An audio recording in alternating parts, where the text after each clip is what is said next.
Tervetuloa Maisemapodin pariin. Podissa keskustellaan maisema-arkkitehtuurista, sen suunnittelusta ja moninaisista rooleista kaupungissa. Podcastin tuottaa Suomen Maisema-arkkitehtiliitto ja tämän jakson on sponsoroinut Lapset. Tämänkertaisen podcast-jakson teemana on Kenen kaupunki? Keskustelemassa olen minä, maisema-arkkitehti Aada Taipale sekä minä, maisema-arkkitehti Suvi Saastamoinen. Myöhemmin sukelletaan konkreettisemmin innostavien leikkiympäristöjen pariin, kun vieraaksemme saapuu Lapsetin muotoilija Mikko Partanen ja asiakkuuspäällikkö Joonas Iltanen. Suvi, kenelle sun mielestä kaupunkitilaa suunnitellaan? No toi on itse asiassa aika hyvä kysymys, koska oikeastaan mä ajattelen, että suunnittelijana niin toi on ehkä se tärkein kysymys, että me ei saada unohtaa sitä, että mehän suunnitellaan niin kuin käyttöympäristöjä, jolla on aina se käyttäjä ja silloin aina niin kuin tarkoitus. Ja vaikka kuinka niin kuin näyttäviä ja kiinnostavia ympäristöjä me suunnitellaan, niin se käyttäjä on kuitenkin aina keskiössä tai pitäisi ottaa huomioon. Niinpä. Mitä sä ajattelet, että mikä meidän suunnittelijoiden maailmassa monesti on ehkä se keskivertokäyttäjä? Osataanko me huomioida niin kuin kaikkia käyttäjäryhmiä vai suunnitellaanko me ympäristöä selkeästi jonkun tietyn ryhmän näkökulmasta? No se varmaan vähän riippuu projektista ja niin kuin siitä ympäristöstä, mihin suunnitellaan.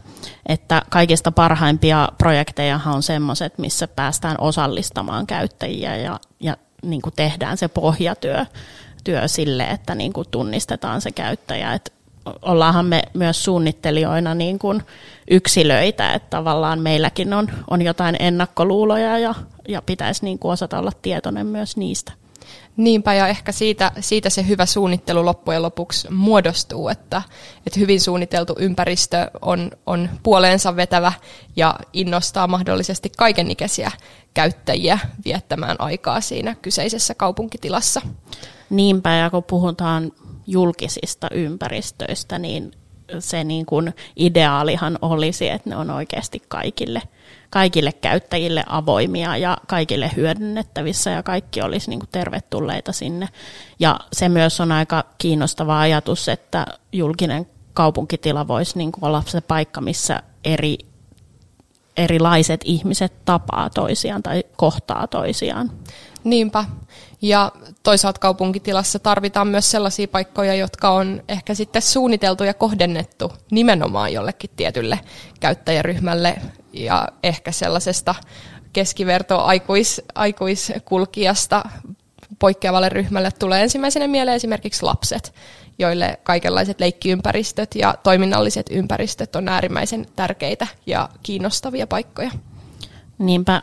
Itse olen kyllä huomannut just lapsissa erityisesti sen, että se lasten tapa käyttää erilaisia tiloja on kyllä niin eri kuin meidän aikuisten, tai se mielikuvitus on niin erilainen, ja tavallaan lapsethan keksii semmoisia kaikkia hyvin niin kuin mielikuvituksellisia tapoja käyttää esimerkiksi meille tosi niin kuin tavallisen olosia kalusteita tai maiseman muotoja. Nimenomaan, ja voisi ehkä ajatellakin, että tällainen hyvin tylsä niin kuin aikuiselle suunniteltu kaupunkiympäristö, katuympäristö, niin se todellakin näyttäytyy ihan erilaisin silmin lapsen näkökulmasta. Ja toisaalta on sitten kiinnostavaa, että no miten me nyt sitten esimerkiksi niin kuin aikuiset suunnittelijat suunnitellaan just niitä lasten leikkiympäristöjä, miten me saadaan sinne se jotenkin kiinnostava aspekti, mitä lapset ehkä luontaisesti itse löytää omasta ympäristöstään. Miten me voitaisiin päästä siihen niin kuin lapsen pään sisään ikään kuin? Joo, ja ehkä tuossa mainitsit aikaisemmin osallistavuuden ja sen niin kuin eri käyttäjäryhmien kuuntelun ja heidän toiveiden huomioimisen suunnittelussa, niin mä voisin kuvitella, että esimerkiksi tällaisten tietyille vaikka lapsille suunnattujen ympäristöjen suunnittelussa tämä niin kuin käyttäjäkokemus ja kuunteleminen on ihan äärettömän tärkeää. Kyllä. Mä oon esimerkiksi ollut aikoinaan mukana semmoisessa puistosuunnitteluprojektissa, missä osallistettiin lapsia sillä tavalla, että pyydettiin heitä niin kuin piirtämään unelmiensa leikkipuisto. Ja sitten saatiin ihan hirveästi piirroksia ja sitten niiden perusteella suunniteltiin, että osa niistä ideoista päätyi sitten oikeasti konkreettisesti sinne leikkipuistoon, niin se oli kyllä aika ihana prosessi. Toi kuulostaa kyllä ihan mahtavalta ja voisin kuvitella, että toi on niin kuin lapsen näkökulmasta ja äärettömän innostavaa, varsinkin sitten kun näkee vielä sen lopputuloksen, jossa ehkä se oma ajattelu ja kädenjälki vielä jollakin tavalla näkyy. Niin, ja sitten lapsen kohdalla on varmaan myös se, että se oikeasti sillä on paljon vaikutusta, että minkälaisessa ympäristössä sä niin kun kasvat ja leikit ja mitä virikkeitä siellä on, että pistää niin kun pohtimaan, että mitä kaikkea se voi myös sit niin kun antaa semmoiselle sun niin kun kehitykselle ja sen mielikuvituksen kehitykselle siinä niin kun kasvaessa se sun lähiympäristö. Nimenomaan, ja tämä on ehkä sellainen näkökulma, joka on varsinkin viime vuosina tunnistettu varmaan yhä enenevissä määrin, ja Suomessa niin kuin jo useiden vuosikymmenten ajan on ihan kansallisella tasolla kiinnitetty huomiota siihen, että minkälaisia ympäristöjä lapsille niin kuin tavallaan tarjotaan ja missä niitä täytyy olla ja minkä kokoisia ne on ja minkälaisia virikkeitä siellä on, mutta nämä varmasti muuttuu myös ajan myötä, ihanteet ja trendit ja toisaalta ne perimmäiset tavoitteet. Joo, pistää myös miettimään, en tiedä, oletko samaa mieltä, mutta onko myös niin, että lapsista on tullut vaativampia, että tarviiko ne niinku yhä niinku jotenkin hienompaa tai omaperäisempää ja omaperäisempää ympäristöä. Niin. Ja toisaalta, että onko sitten suunnittelijoista tai yhteiskunnasta tullut entistä holhoavampi. Toisaalta me tiedetään niinku hyvin aidatut ja niinku viimeisen päälle turvalliset leikkiympäristöt, kun monesti ehkä lapsen kannalta se kiinnostavin paikka saattaakin olla se lähimetsä tai joku niinku vaarallisen näköinen niinku lohkareikko, että ne on niitä jännittäviä paikkoja. Joo, että nykyään on nähnyt myös paljon suunniteltavan semmoisia kohteita, mihin niinku halutaan nimenomaan tarkoituksellisesti tuoda se luonto lähelle lasta. Erilaiset niin kuin luontopihat päiväkotien yhteydessä ja tälleen, että myöskin tätä niin kuin luonnon läheisyyttä on haluttu alkaa vaalimaan ehkä siinä lasten leikkiympäristöissä. Niinpä. Tässä kohtaa mä luulen, että olisi kiinnostava kuulla, että mitä meidän vierailla on aiheeseen sanottavaa, joten toivotetaan tässä kohtaa tervetulleeksi Mikko ja Joonas Lapsetilta. Tervetuloa. Kiitos paljon. Kiitos. Mikko ja Joonas, mitä te ajattelette, että missä tällaisia erilaisia käyttäjäryhmiä, esimerkiksi lapsia, innostavia paikkoja pitäisi olla? No lähtökohtaisesti mä ajattelen sen niin, että niiden pitää olla saavutettavissa niille lapsille. Eli ajatellaan ehkä tilannetta sitä kautta, että missä se käyttäjäryhmä muutenkin liikkuisi ja miten se sinne liikkuisi. Eli toi yhdessä niin kuin luomisen idea ehkä korostuu siinä, että tunnistetaan just ne käyttäjät. Eli tunnistetaan heidän tarpeitaan ja sitä, että miten he pääsee sinne paikkaan ylipäätään. Eli mietitään niin kuin leikkipaikkaa tai mitä tahansa kohdetta niin kuin suurempana kokonaisuutena. Otetaan siinä huomioon muutakin kuin pelkästään niitä toimintoja, jotka niin kuin on inspiroivia ja luovia ja kehittää niitä lapsia tai mitä tahansa muita käyttäjiä, vaan otetaan huomioon niin kuin se suurempi kokonaisuus siitä, että miten sinne päästään, ketkä sinne tulee, onko se kohtaamispaikka eri ikäisille, erilaisille ihmisille, että miten me voidaan ruokkia sitä niin kuin kokonaiskuvaa sen yhden kohdennetun niin kuin paikan lisäksi. Niin se on mun mielestä ehkä tuossa se ydinasia, että saadaan niin kuin miettiä asioita kokonaisuutena. Aivan, ja se varmaan tarkoittaa ihan vaan senkin miettimistä, että pelkästään se niin kuin kulkumatka, jos sinne kävellään tai pyöräillään ja harjoitellaan vaikka tällaisia ulkona liikkumisen taitoja, niin se on niin kuin jo osa sitä tavallaan kehittävää mahdollisuutta, minkä se itse ympäristökin sitten ehkä saa. Joo, kyllä itse asiassa juuri tuossa vastikään törmäsin tällaiseen tutkimukseen, että se on jopa niin kuin se matka sinne puistolle ja usein niin kuin merkittävämpi sitten sen, niin kuin jos mietitään sitä niin kuin fyysistä suoritusta tai mitä lapsi tekee sit siinä, niin kuin että se leikkiessä sitten lopulta liikutaan ehkä vähemmän, mutta se on myös tärkeää se matka sinne ja takaisin ja silleen, että joo, mutta se nyt on ehkä just riippuu, että tästä on usein hyvä, että niin kuin lähempää löytyy sitten ehkä jotain pienempää tekemistä ja tällaista, mutta sitten, että olisi myös tämmöisiä niin kuin isompia alueita, missä sitten niin kuin isompi määrä lapsia pystyisi sitten tulemaan, ja joka olisi niin kuin selkeästi erilaista tekemistä sitten sen niin kuin oman lähipuiston kanssa. Aivan, että semmoisia niinku ihan erityisiä tavallaan matkakohteita tai päämääriä. Tai... Joo. Tuossa oli tosi monta kiinnostavaa asiaa, mitä te kävitte läpi tuossa aiemmin, että tunnistetaan kyllä ja tunnistan noista monta, että usein se kaupunkiympäristö kuitenkin on silleen aika sellaista tietynlaista, niin usein hyvin semmoista kulmikasta ja kantikasta ja niin kuin rakennukset nyt, niin kuin, kaikki tietää minkälaisia ne pääasiassa on, niin usein se tuntuu, että lapsia kiinnostaa sitten heti, kun me lähdetään vähän rikkomaan sitä muotoa. Et se ei välttämättä tarvitse olla leikkiväline, mutta heti jos meillä on jonkunnäköinen toisenlainen muoto, mikä löytyy sieltä kaupunkimaisemasta, niin sitten se heti niin kun alkaa kiinnostaa ja näin, että tietysti aina se on mahdollista, että joskus halutaan, että luoda jotain, joka sulautuu sitten ympäristön kanssa niin kuin mahdollisimman saumattomasti yhteen, mutta sitten taas toisaalta voi olla kiinnostavaa niin kuin rikkoa sitä perusparadigmaa, mikä meillä tuolla perusmaisemassa usein vallitsee. Niin, ja toi on hyvä esimerkki siitä just, että se aikuinen saattaa just haluta sen harmonisen niin kuin ympäristöön sopeutuvan jutun, mutta onko se sitten se oikea valinta niin kuin lapsen näkökulmasta? Joo, toi on ihan älyttömän kiinnostava näkökulma niin kuin tähän tavallaan koko keskusteluun.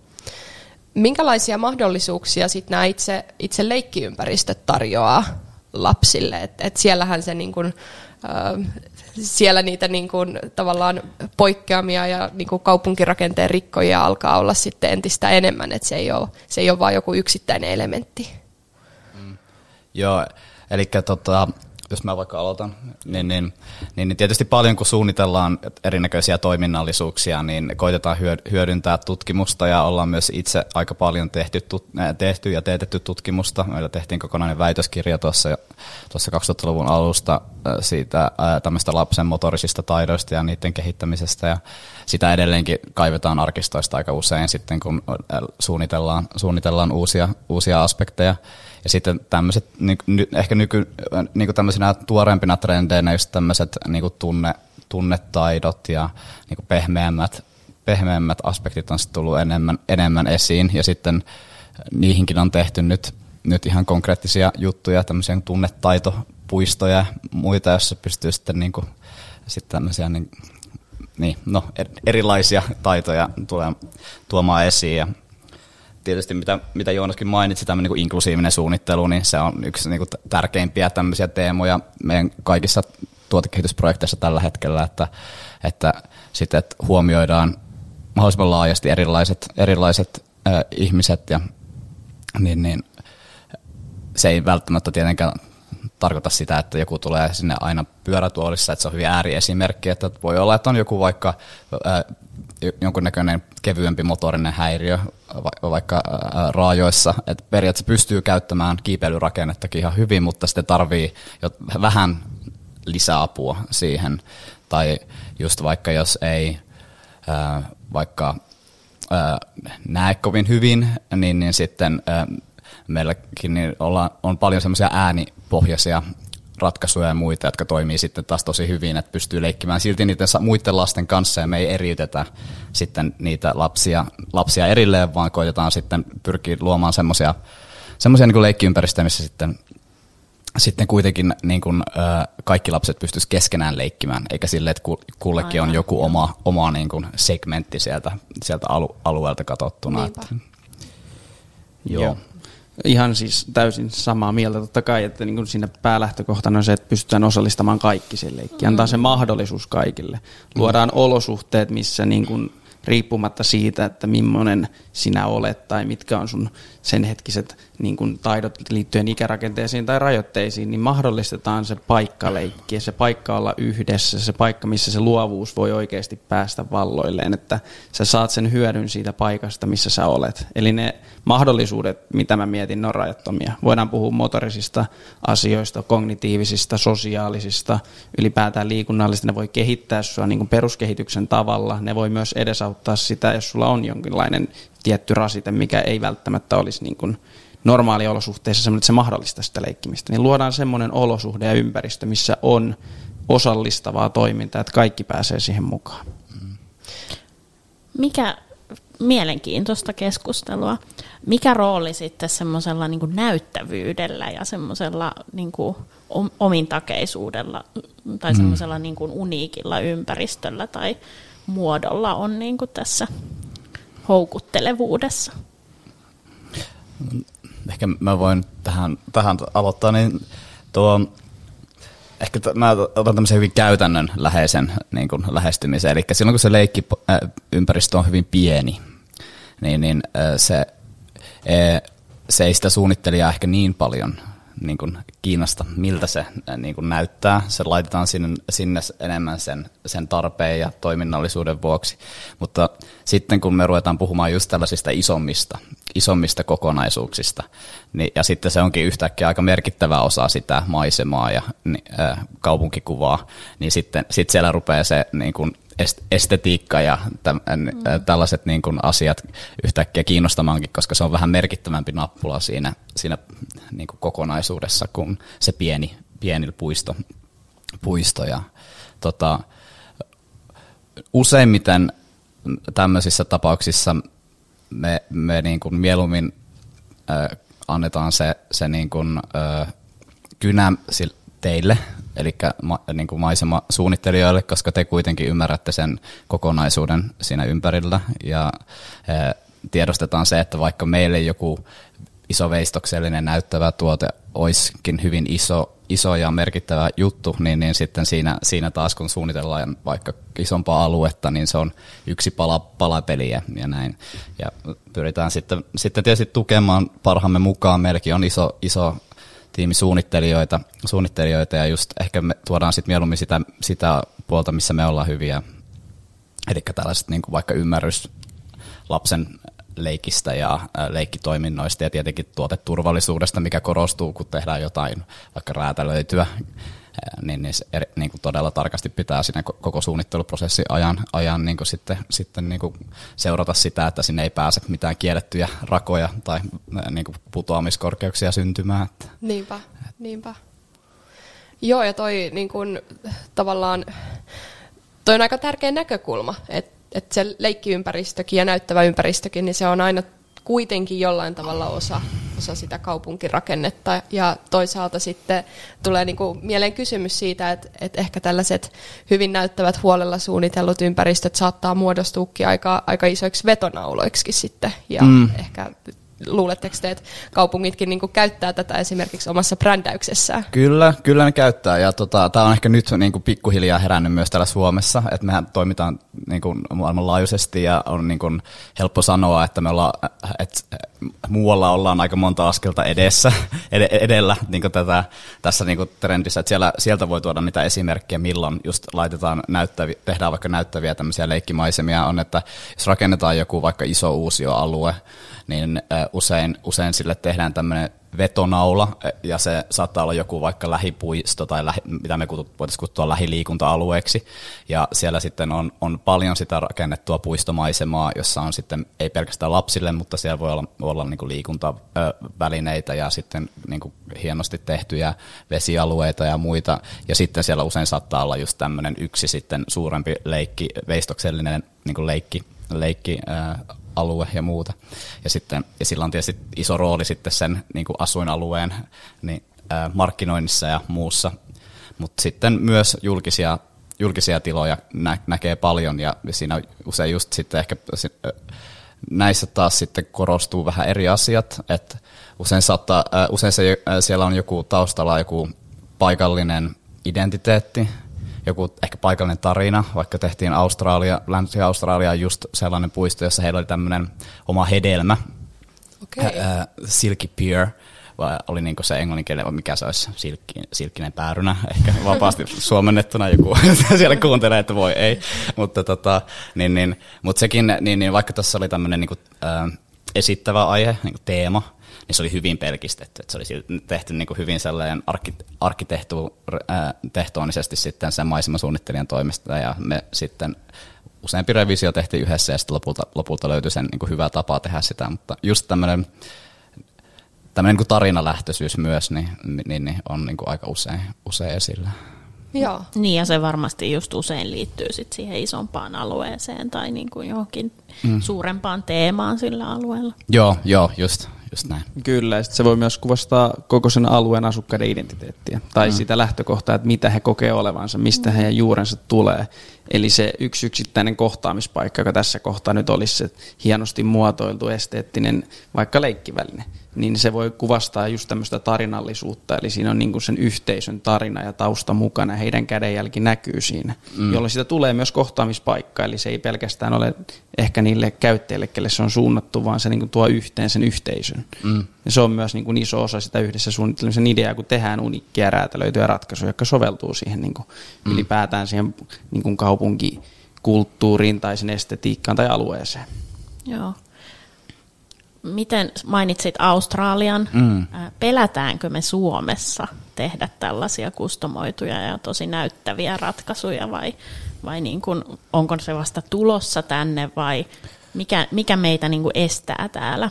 Se on toi hyvä kysymys. Mä oon siis itsekin miettinyt sitä, että miksi kun meillä niin kuin pitää tietysti suomalaista arkkitehtuuria ja suunnitteluosaamista aika silleen niin kuin korkeatasoisena niin kuin näin maailman mittakaavassa, että miksi niin kuin, nekin niin tehdään just näitä isoimpia veistoksellisia projekteja usein ulkomaille.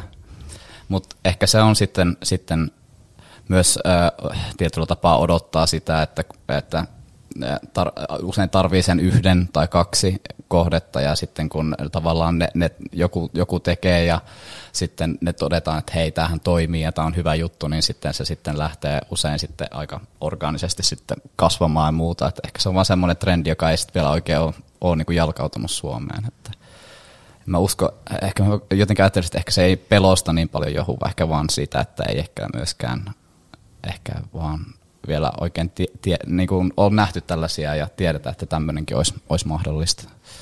Ehkä me ei olla tiedostettu sitä niin kuin mahdollisuuden verkostoa, mikä on olemassa, että tiedetäänkö me, mitä kaikkea me voidaan luoda. Ja siinä on myös totta kai vastuu meillä kaikilla, niin meillä, ketkä niin kuin suunnittelee niitä itse tuotteita, mutta myös niin kuin arkkitehdeillä ja maisemasuunnittelijoilla, että myös kaikki niin kuin tässä kohtaa erilaiset sidosryhmät tietää ne mahdollisuudet ja osaa niin kuin ottaa ne suunnitteluprosessin alkuvaiheessa esille, koska näähän on isoja, pitkiä prosesseja, monta työvaihetta, joka tarkoittaa sitä, että jos ei niitä alusta asti lähdetä työstämään, niin eihän sitä ässää voida vetää hihassa loppuvaiheessa.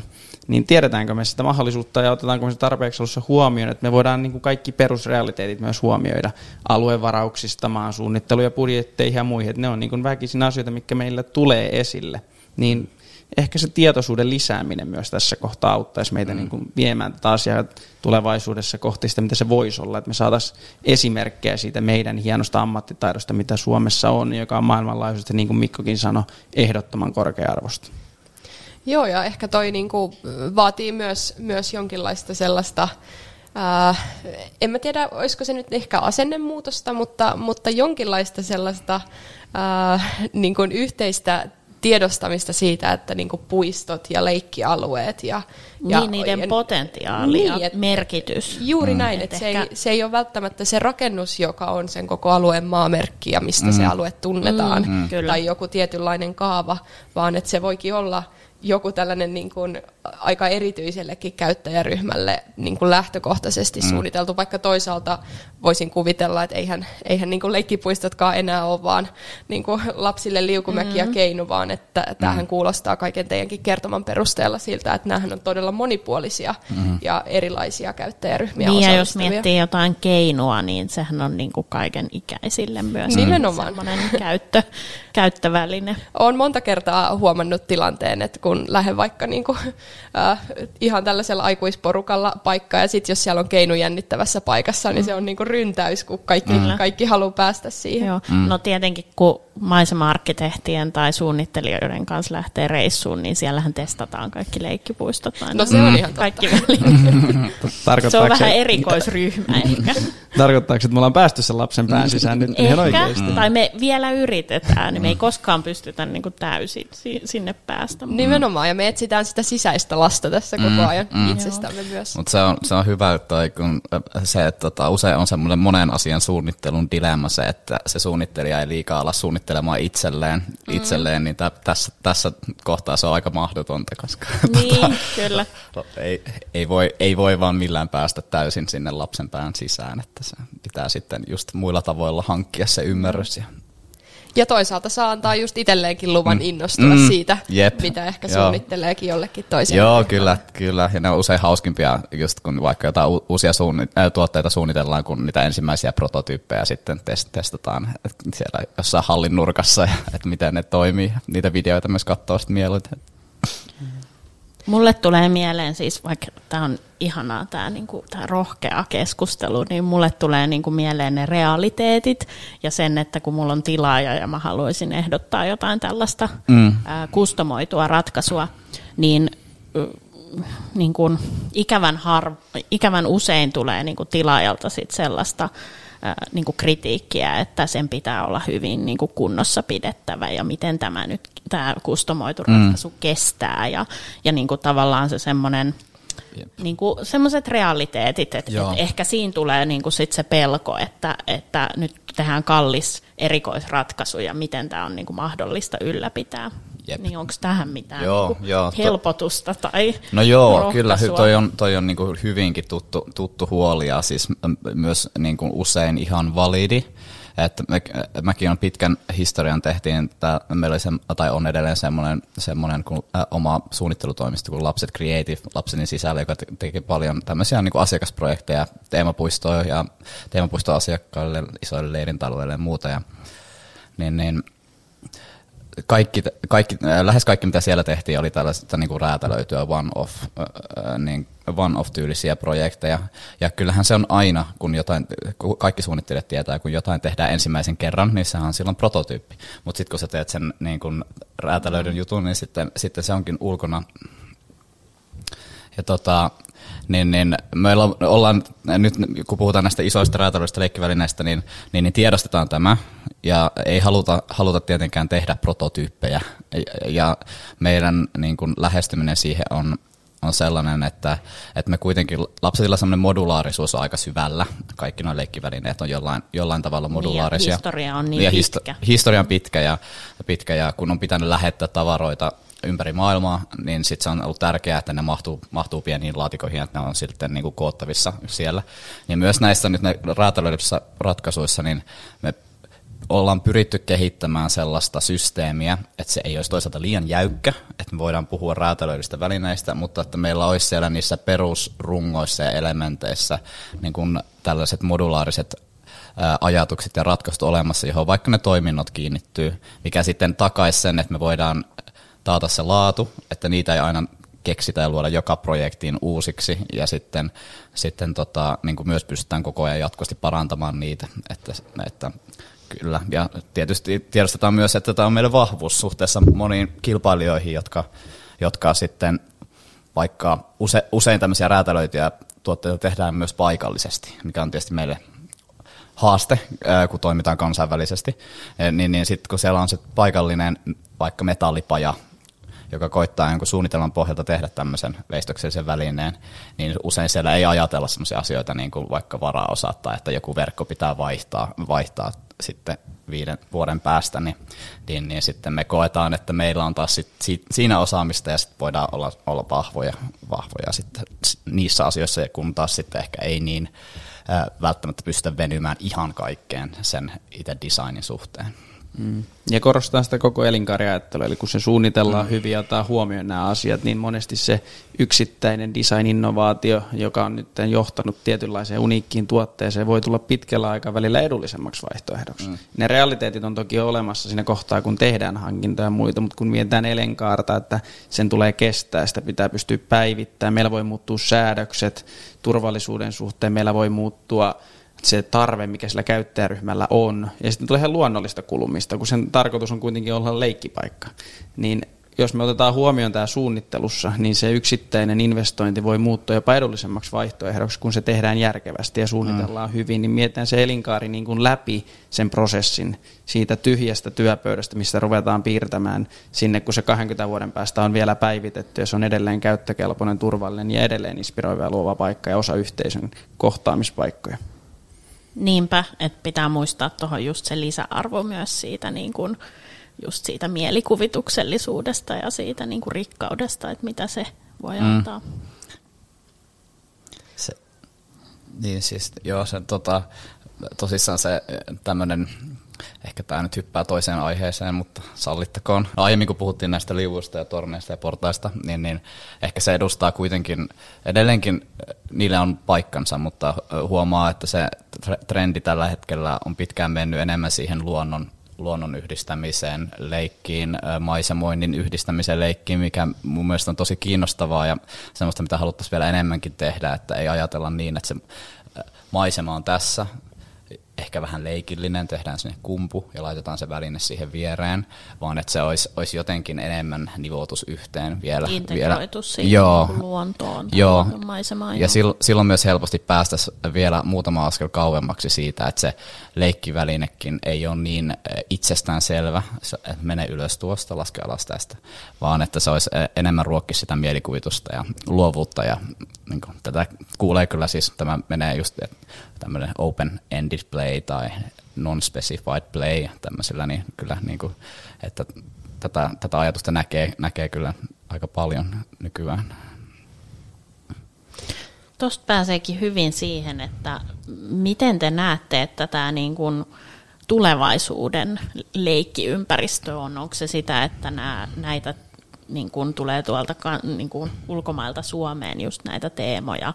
Onko se just tämä niin kuin luonnonmukaisen ympäristön yhdistäminen vai onko jotain muuta semmoista niin kuin leikkiympäristöihin liittyvää trendiä tai tulevaisuuden? Varmasti on. Lähtökohtaisesti mä näen, että se luonnonmukaisuus on väkisin semmoinen teema, joka tulee olemaan keskiössä. Ja siinä kohtaa ruvetaan miettimään just semmoisia asioita, että miten se niin kuin integroidaan sinne luontoon ja sitten myös mistä elementeistä se väline koostuu. Onko ne myös luonnonmukaisia?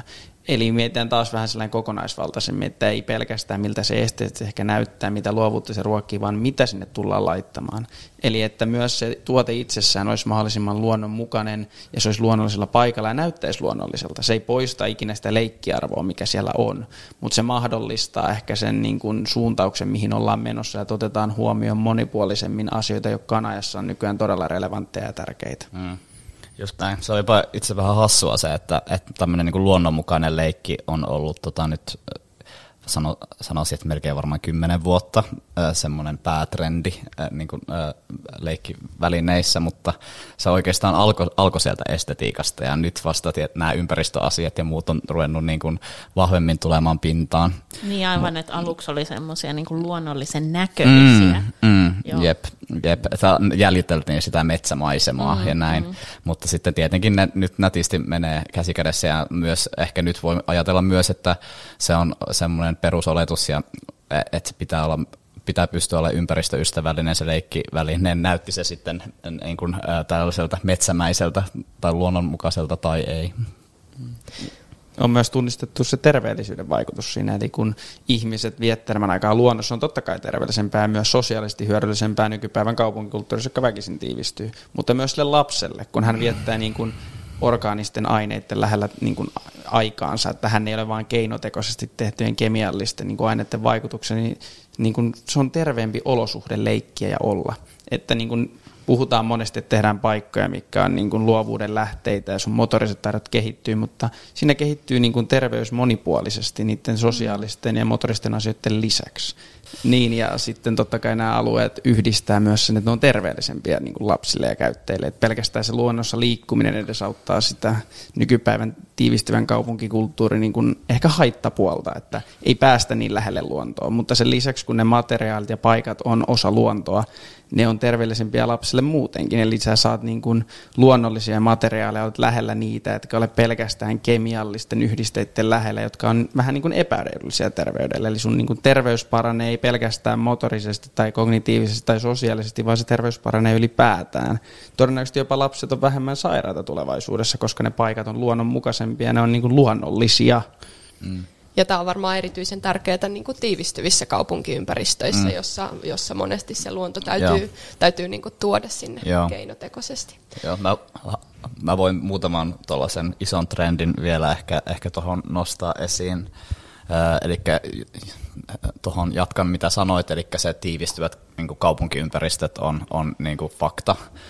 Ja sitä niin kuin se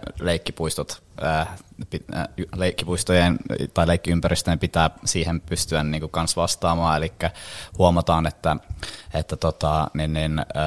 koko ajan on sitten, etenkin niin kun mennään syvemmälle sinne kaupunkiin, niin vähemmän tilaa käytössä, ja tietysti myös tämmöiset hyvin konkreettiset asiat, kuten vaikka ne putoamisalustat ja turva-alueet ympärillä, niin ne vie hirveästi tilaa, että sitten nähdään sellainen trendi, että pyritään tekemään aika paljon sitä leikkiä ylöspäin ja ottaa siitä sitten se niin kuin ilo irti. Niin, enemmän toimintaa pienemmälle. Niin, joo. Että se menee, enemmän mahdollisuuksia. että englanniksi se trendin nimi olisi tässä niin kuin pocket-sized parks, semmoista ihan hauska. Mikä se olisi? Taskukokoiset puistot, niin se on selkeästi niin kuin yksi. Toinen nyt vahva on tietenkin myös se teknologia kaikessa ja tämmöinen digitalisoituminen. Ja se on vähän semmoinen kaksiteräinen miekka, kun puhutaan tämmöisistä ulkoleikkiympäristöistä, että tiedetään, että lapset saa koko ajan aiemmin sen älylaitteen. Nyt Suomessa taitaa olla aika vakio, että kun mennään kouluun, niin saadaan älypuhelin. Niin sitten, että taistelako sitä vastaan vai niin kun, ottaako se niin kun, mukaan siihen leikkiin, niin tämä on tietenkin tällainen yksi iso kysymys. Ja meilläkin on paljon tuotekehitystä erilaisten tällaisten niin kuin interaktiivisten digitaalisten leikkivälineiden suhteen, mutta ne on niin pitkälti niin kuin rakentuu sen varaan, että siinä ei sitä omaa laitetta tarvitse, mutta nähdään myös, että se teknologia, sitä halutaan käyttää ja halutaan tavallaan puhaltaa sen kautta sitten uutta henkeä siihen niin kuin vanhaan klassiseen leikkiin. Jos mä lähtisin miettimään, miten toi kiteytyy, niin meillä on ne yläteemat, jotka ohjaa sitä. Se luonnonmukaisuus ja se tiivistyy se tila, mitä meillä on käytettävissä. Mutta kyllä mä näen, että se tulevaisuus tulee menemään silti isossa kuvassa siihen, että me näiden teemojen sisällä lähdetään räätälöimään asioita ja tuodaan siihen paloja siitä modernista maailmasta, joka on digitaalisuus. Eli yläteemat ohjaa sitä, miten me liikutaan, mutta mä näen suurina tulevaisuuden niin kuin lähtökohtina sen, että sä pystyt olemaan joustava, eli sä pystyt räätälöimään sen ja sä pystyt tuomaan sinne uusia elementtejä, joita ne lapset joka tapauksessa tulee vaatimaan. Eli ehkä siihen alkukysymykseen, että onko lapset tullut vaativampia, niin todennäköisesti on. Ja ehkä se on ihan hyvä näin, Ehdottomasti. että lapset niin kuin, haastaa meitä. Nimenomaan. Tähän musta tuntuu, että on äärettömän hyvä lopettaa. Kiitos ihan mielettömän kiinnostavista ajatuksista tähän aiheeseen liittyen. Kiitos paljon. Kiitos. Suvi, olipas ihan mahtavaa keskustelua. Päästiin todella syvälle leikkiympäristöihin ja kaikkeen historiaan, tulevaisuuteen ja siihen moninaiseen maailmaan. Miten sä vetäisit yhteen tätä keskustelua? Joo, tuli kyllä niin kuin jotenkin oma ajatusmaailmakin vähän niin kuin jo siirtyi sinne niin kuin lapsen pään sisälle ehkä jollain tavalla. Ja niin kuin tässä tuli mun mielestä hyvin esiin se että suunnittelijana meidän on niin kuin hyvä jotenkin laajentaa sitä omaa, niin kuin, että tietää, että mikä on mahdollista. Ja sitten mulle jäi myöskin hyvin niin kuin isona ajatuksena tai semmoisena kannustimena se rohkeus, että meidän pitäisi kaikkien niin kuin sekä näitä niin kuin puistoja suunnittelevien että sit tilaajan puolella niin muistaa se, että meidän pitäisi olla niin kuin rohkeita ja varsinkin kun on lapsista kyse, niin tavallaan se, että mitä me voidaan tarjota sille uudelle sukupolvelle. Nimenomaan, ja tosi tärkeä rooli on sillä kuuntelulla, että me kuunnellaan niitä toiveita ja tarpeita ja ollaan valmiita oppimaan ja ehkä muuttaa meidän omia käsityksiä. Ja toisaalta näen tässä kyllä ihan hirveästi potentiaalia tulevaisuudessa, että jos vaan rohkeasti seurataan esimerkkejä, omaksutaan niitä ja tehdään ehkä rohkeasti myös sitä omaa juttuamme, niin mehän voidaan tuottaa tosi upeita ympäristöjä. Niinpä. Kiitos Suvi tästä jaksosta. Kiitos.